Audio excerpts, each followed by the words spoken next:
Okay, we're back with the book of Job in the Bible for chapter 2. If you recall, Job just lost it all.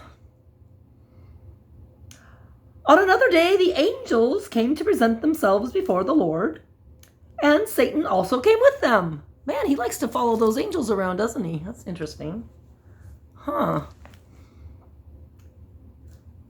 So, he came with them to present himself before him, the Lord. And the Lord said to Satan, "Where have you come from?" And Satan answered the Lord, "From roaming through the earth and going back and forth in it." He probably sounded more like, "From roaming through the earth and going back and forth in it." There's a pattern here. This is called a cyclical story. You can find it in some of the same stories from the ancient British Isles, where the Druids used to do storytelling before they became monks. That's interesting. Anyways, then the Lord said to Satan, "Have you considered my servant Job? There is no one on earth like him. He is blameless and upright, a man who fears God and shuns evil. And he still maintains his integrity, though you incited me against him to ruin him without any reason." Just funsies. "Skin for skin," Satan replied. "A man will give all he has for his own life. But stretch out your hand and strike his flesh and bones, and he will surely curse you to your face."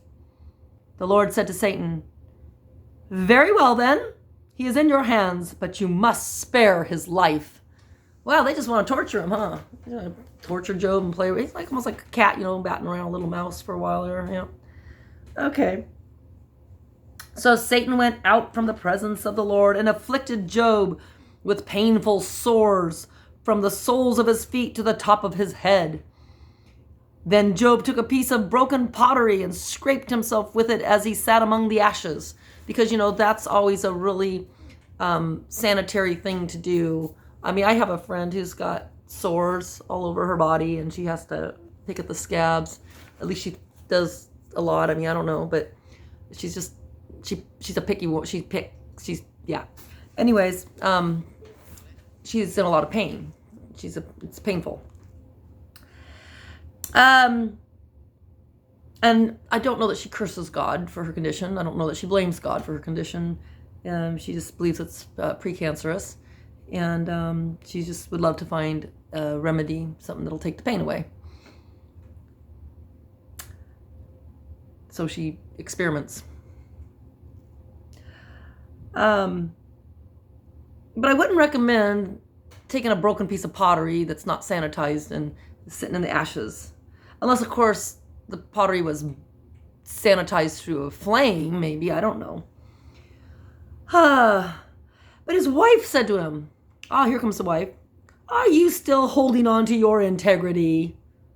Curse God and die." She really loves him, huh? Wow, she's an angry woman. She wants her husband dead. She wants her husband dead. That's not a nice woman. He replied, "You are talking like a foolish woman. Shall we accept good from God and not trouble?" In all this, Job did not sin in what he said. Wow. He's quite the upright man, holding on to his integrity. Now this part's fun. When Job's 3 friends, Eliphaz the Temanite, Bildad the Shuhite, and Zophar the Naamathite, heard about all the troubles that had come upon him, they set out from their homes and met together by agreement to go and sympathize with him and comfort him. Isn't that always nice?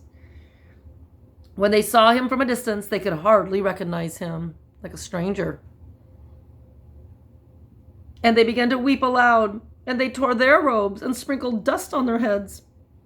Then they sat on the ground with him for 7 days and 7 nights.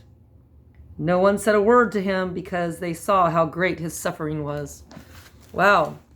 Sometimes when people are greatly suffering, there's not much you can say, because almost anything you say will cause them more pain.